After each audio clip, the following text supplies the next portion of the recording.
that might not be the best solution for you. Unfortunately, you get pigeonholed into a solution because that provider does a lot of that. If you know you're going to lose all your teeth and considering dental implants, congratulations, dental implants can be life-changing, but unfortunately, also very confusing. Even worse, if you choose the wrong type of dental implant solution or even the wrong dentist, it can be such a nightmare that you're going to wish that you never even heard of dental implants before. Hi, my name is Dr. Daniel Choi, board certified periodontist since 2011. If you've been watching our channel, the goal of our videos is to make sure that you do get the confidence of your smile and the ability to chew again, but also make sure that you have a long-term lasting solution that's not going to give you any problems. Today I had a patient come in because he realized that he had to replace all his teeth with dental implants, but he was confused as to all the different type of dental implant solutions. He realized that he exhausted pretty much all his options with all his root canals and crowns, and he also had extensive bone loss. So he had some sort of inkling that full mouth dental implant replacement was in the cards. So Dr. Koo and I will take a look at his specific case and his 3D scan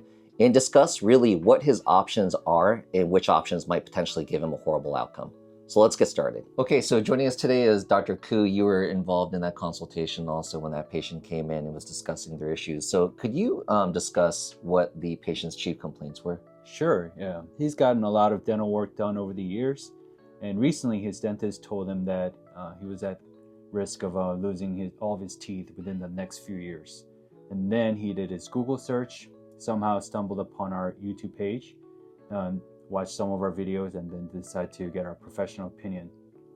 So you think that maybe he had a little doubt about whether he really needed to remove his teeth or not, right? Okay, so let's just jump into what we find on his 3D scan. Right, because I think his x-rays tell us a lot about what's going on in his mouth. Yeah. All right, Dr. Koo, so let's talk about what we see on his x-ray and his 3D scan. So the first thing I'm noticing is that he has very thin bone everywhere. If you look at the 3D scan, especially the lower jaw, it looks like an hourglass. It has this hourglass shape. So in certain areas, the teeth are actually wider than the bone that's surrounding the teeth. Yeah, his jawbone's insanely thin. Yeah. Right, and this is that hourglass that you were talking about. Yeah, like right there. So, and keep in mind, we're looking at him from the side here, right? So this is his lip here. This is where his tongue would be. But I mean, I know a lot of the folks out there don't really look at these x-rays. Oh, look at that. I mean, this bone is just so thin. Yes. And the bone loss is pronounced around the implants that he has. Yeah. The lower right side. So who knows how long ago these implants were placed, but I mean, just looking at how thin this bone was, and you can already see that the patient's already lost bone around his implants.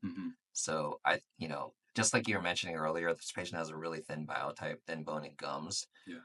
And when you don't properly prepare these sites for proper bone and thickness of bone and gum, I'd say that's one of the biggest factors why patients lose bone around implants. The bone's too thin around it. You need to have several millimeters of bone around your implants, and they look fine originally, but later on they start having issues, right? And I'm not trying to be critical of the dentist that did that work, but I don't like the fact that they connected a root canal treated tooth to implants, because natural teeth and implants, they have very different physical and mechanical properties. So it's never a good idea to make a bridge they're sitting on top of both implants and natural teeth. Right. And even when we look up top, if he was to even consider, dental implants, I mean, just look at how thin that bone is. Yeah. I'd say one good thing about it, though, is that based off the 3D scans, is that his bone it looks pretty dense, right? But I mean, it is extremely narrow. And whenever we're placing dental implants, we want to make sure that he not only has height of bone, but good thickness of bone. But this case definitely would be a challenge. Any other findings? Could we go back to the MPR view? Yeah. If you look at it there, as you can see, the teeth come in contact only on the left side. Yeah. So the right side and the front, like those are wide open. Yeah. And even though he's biting here. Correct. Yeah. Yes. So yeah, it's let's look at him from the side. That his teeth are flaring out basically, right? And this is what we technically call an open bite. Yeah. One thing I just noticed when we're looking at this also is look at the bone loss that's occurring between his teeth, right? So this would if he was looking at individual implant options, he would not be able to have a papilla. Correct. Right? Because there's no bone supporting the gums. And what we're talking about is the peaks of gum between your teeth. But he's just had so much bone loss from his gum disease that aesthetically doing some sort of like FP1 option would be, or a single implant options or implant bridges would be very difficult on him to have a good aesthetic outcome. For sure. Yeah. All right. So now that we reviewed the 3D scan, main takeaways from that is that the patients lost a lot of bone due to periodontal disease. But even before the bone loss that occurred from periodontal disease, that's going to be a loss of like height of bone. He was just genetically, he has very thin bone, right? Thankfully, he has thick bone. I mean, dense bone, right? Yes. But his bone is very thin. And again, we can bone graft, but there's limitations to how much we can bone graft. Yeah. So we're not going to talk about complete dentures because, he wouldn't be coming to us if he was interested in complete dentures and just extracting all his teeth. He wants some sort of implant options. Yeah. So let's talk about the implant options that are full arch replacement options, meaning we're going to take out all the teeth and do some sort of like, prosthesis, some sort of teeth on top of it, right? So let's talk about the snap-on denture option because a lot of patients hear about that. They want to know like, advantages about that. And we've created videos that talk about all the pros and cons of snap-on dentures versus All-on-4. So I highly recommend you watch some of that content. But to just kind of show real quick, if you haven't seen those videos, this is a snap-on denture. So basically we place at least 4 implants, well, at least 2, ideally 4. And you get something that clicks in and out, right? Pros is that's going to be a little bit cheaper, but some of the cons are functionally speaking, it's, if it's removable and it sticks in by these little, nylon inserts, kind of like a snap-in button, it's not going to stay in as well as something that's permanently screwed in, like an All-on-4, right? Which if we'll you talk want about to in a like second. bite into steak, some people are able to, but most people probably won't be able to. Chew well. There's a compromise, right? So like if you are in existing dentures and you want something a little bit better, then a snap-on denture may be an option. But unfortunately, on a case like this, what would you say like the patient's candidacy for a snap-on denture for a patient like this? Because his bone's so thin everywhere, I don't think it's an ideal candidate for this type of work. When we're placing implants for snap-on dentures, also known as overdentures, we want to place implants in a parallel fashion. Because his bone's so thin and flared, it's hard for us to place the implants in a parallel fashion. So patients that really need to understand this concept, that when we are worried about the long-term longevity of these dental implants, it's very important that you have to have an adequate thickness of bone around the implant. Yes. Okay. Anybody can screw an implant into somebody and for a few months or like even a year or 2 years, you might be okay. But you're going to start having issues as that bone, if you don't have enough bone thickness around that dental implant, you're going to have bone loss around the implant. Therefore, your gums are also going to be lost and you're going to start experiencing issues with these implants. So we see so many patients that get dental implants, yet these things of how the bone is around the implant, that's not taken into account, and therefore the patients are having long-term issues, right? So in a case like this, again, if his bone is coming out at different angles, right, and it flares, as we mentioned in the 3D scan, and we're placing the implants in that very thin bone with no room to change the angulation of the implants, the bone is dictating what angle those implants are going, right? Correct. So now, when you said a key point for a snap-on denture, when this goes on, like we need the implants to all draw in the same direction. If one's this way, this way, this way, and this way, due to the angulation of the bone, this will not go on easily. Correct. And also you'll have let's say we make it work somehow, you'll have a lot of difficulty removing the denture. Right. Or putting it on. Right. And then what we end up doing is we have to use looser inserts to be able to compensate to actually get it to seat. But then the problem with that is the looser it is, the easier it falls out. Right. So patients get very aggravated with snap-on dentures. And in fact, you could probably say that's going to be the #1 complaint. So why I say this is that you got to be aware, because I've seen many patients like this over my career, that patients, when they're told that someone does snap-on dentures and they don't do more exotic type of procedures or familiar with bone grafting, they might put a patient like this in mini implants with an overdenture because they're going to try to compensate by using smaller implants, and the patient's going to start having the exact same issues. Right. So we just wanted to stress that a case like this would be, in our opinion, well, actually, I mean, the reality is be a very poor candidate for a snap-on denture. Right.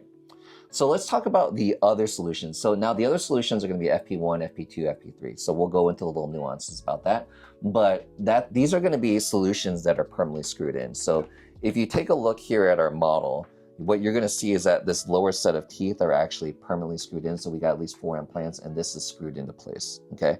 Now, the dental implants support the prosthesis sitting on top. So this is actually a zirconia prosthesis, like the actual teeth. So now, like, you have several options, right? So what are the advantages of FP1, FP2, FP3? Anything that's basically screwed in. Well, if anything that's screwed in, it's going to be a lot more secure. Yeah. So when you're chewing, your functionality is going to be significantly increased versus a snap-on denture. Yes. Right? Mm-hmm. So I think a lot of the people that are watching this video already know this, right? That something that's screwed in is going to be better than, like something that's like a snap-on denture. Let's talk a little bit more about nuance. So let's talk about, so there's a trend. People are saying, okay, FP1. Well, what about FP1 versus FP3, right? And so just to kind of show you, and like we're gonna show you little images here on the screen what FP1 is. So FP1 is basically when you just have the tooth portion, the crown of the tooth, Mm-hmm. right? This patient isn't really a candidate for that because, again, as we said, the patient has periodontology, has severe vertical bone loss. And so if we were to just place implants, he's going to have really long teeth. Yeah. Right. Now, whether this is going to be an option for him or not, one of the biggest factors is going to be how high does his lip go when he smiles. Mm-hmm. Right. So that's, what we call lip line, smile line. But if he has a very high smile line and he's got long teeth, that's going to be unsightly. Right. Yeah. So he's 51 years old.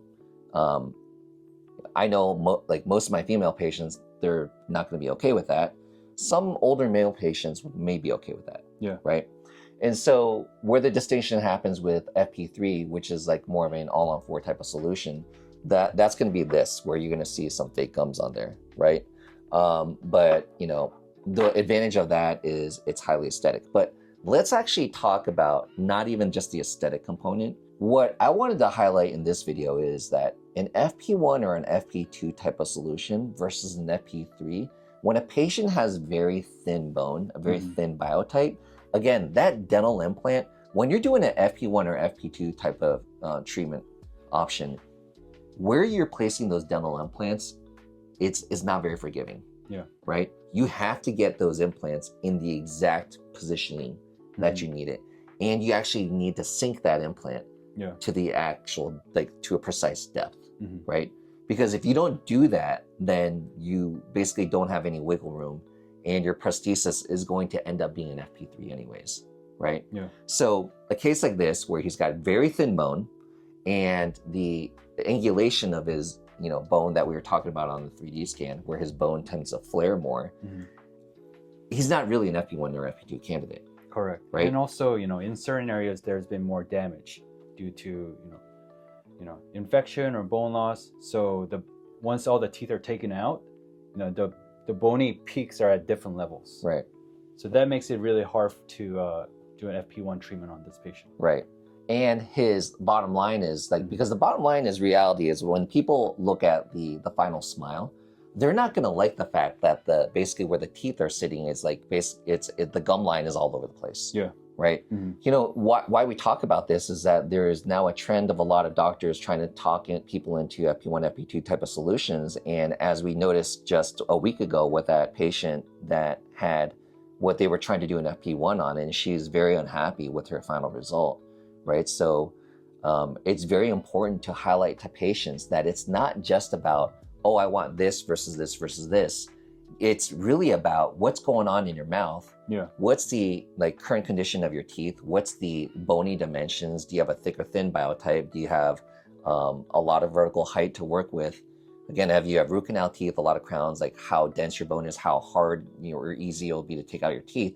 And despite all that, it really comes down to execution during the procedure. Yeah. Right. So I think what's really important to take the main a major takeaway from this is understanding that your biology, your actual anatomy is going to dictate what's going to be a better option versus another. All right, Dr. Koo, so what would you say are the final takeaways for the people at home? Sure. Not every patient is an equal candidate for each type of implant solution. If a patient is strongly interested in getting an FP1 treatment, I would say the best candidates for that type of treatment are people that show very little of their teeth when they smile, and also haven't really had much bone loss around the teeth. And kind of related to that, in regards to like equal candidacy, I also want to let people know that just be aware that, you know, if somebody were to tell you, well, yeah, you know, if a patient comes in, they do a little research about snap-on dentures, they're like, well, yeah, like I would like to do snap-on dentures, and they're more affordable too, so I want to go in that direction. And so, and if a person, a dentist, does a lot of snap-on dentures and say, great, yeah, let's do a snap-on denture for you. Yeah. But again, you might be pigeonholed into a type of procedure or protocol that a certain person is more familiar with. Yeah. Which can end up giving you a disastrous result because you're not happy with the end result, right? And I use this example all the time, right? So siding for a home, I mean, you could do brick or stucco, right? If you got a guy that does a lot of stucco and he recommends stucco for you, but you know, the environment or climate or the sun or whatever, that might not be the best solution for you, then, you know, unfortunately you get pigeonholed into a solution because that provider does a lot of that, right? Correct. And so unfortunately we see cases like that. Yeah, we actually get a lot of patients who already have snap-on dentures, and now they want to get fixed teeth. And I want the viewers to note that when we're trying to do that, sometimes we may have to take out all the pre-existing implants, because when we're placing implants for snap-on dentures versus when we're placing implants for fixed teeth, the implant configurations are different. Right. And so also one other thing that we wanted to again stress is biotype, right? So people with thin bone and gums, bottom line is you're probably not going to be as good of a candidate for a snap-on denture due to trying to get those parallel teeth. And you also are probably not going to be as good of a candidate for an FP1 or FP2 type of solution, right? Again, because the FP1 and FP2 need very precise positioning. And I want to state right now, it's not about that your dentist is not good enough, right? Or, you know, like people, because we've seen some of these on YouTube comments, is like, oh, you just want to take the easy way out. You just want to be lazy. It's like, has nothing to do with that. Yeah. Right? We could spend as much time as we want trying to like make sure that that tooth is going to come out as nice and clean as possible. But the reality of the configuration of your bone, your density, the height, we can place those implants. But as again, like I mentioned, with that other consultation, which we will post soon, this patient, a young, attractive female, now has a catastrophic consequence where she may potentially have to get 8 implants removed from her mouth, just from her upper jaw. Yeah. Right.